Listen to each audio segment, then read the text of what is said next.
വിശുദ്ധവാരം, വലിയ ശനിയാഴ്ച. തിരുവചനം: തന്നെ കാത്തിരിക്കുന്നവർക്കും തന്നെ തേടുന്നവർക്കും കർത്താവ് നല്ലവനാണ്. കർത്താവിൻ്റെ രക്ഷയെ ശാന്തമായി കാത്തിരിക്കുന്നത് ഉത്തമം. വിലാപങ്ങളുടെ പുസ്തകം 3-ാം അധ്യായം 25-ഉം 26-ഉം തിരുവചനങ്ങൾ. യേശുവിൻ്റെ മരണം. വിശുദ്ധ മത്തായിയുടെ വാക്കുകളിൽ 27:50 യേശു ഉച്ചത്തിൽ നിലവിളിച്ചുകൊണ്ട് പ്രാണൻ വെടിഞ്ഞു. ദൈവാലയത്തിലെ തിരശ്ശീല രണ്ടായി കീറി, ഭൂമി കുലുങ്ങി, പാറകൾ പിളർന്നു, പ്രേതാലയങ്ങൾ തുറക്കപ്പെട്ടു.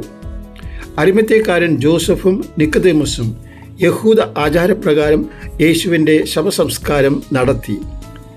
എല്ലാവരും പിരിഞ്ഞു പോയപ്പോൾ ഒരു നിശബ്ദത, ഒരു നീണ്ട നിശബ്ദത. തൻ്റെ പാടുപീടുകളെക്കുറിച്ച് പ്രവചിച്ചപ്പോഴെല്ലാം യേശു തൻ്റെ മരണത്തിന് ശേഷമുള്ള പുനരുത്ഥാനത്തെക്കുറിച്ചും പ്രവചിച്ചിരുന്നു. വലിയ ശനിയാഴ്ച വിശ്വാസികൾ പരിശുദ്ധ കന്യാമറിയത്തെ പോലെ യേശുവിൻ്റെ ഉയർപ്പിൽ വിശ്വസിച്ച് പ്രാർത്ഥനയോടെ കാത്തിരിക്കേണ്ട ഒരു ദിനമാണ്. സമയത്തിൻ്റെ തികവിൽ അത് സംഭവിക്കും. യേശു തൻ്റെ കുഴിമാടത്തിൻ്റെ മേൽ വിജയം വരിക്കും. സങ്കീർത്തകൻ നമുക്ക് പ്രതീക്ഷ നൽകുകയാണ്. സങ്കീർത്തനം 30:5 രാത്രിയിൽ വിലാപം ഉണ്ടായേക്കാം, എന്നാൽ പ്രഭാതത്തോടെ സന്തോഷത്തിൻ്റെ വരവായി.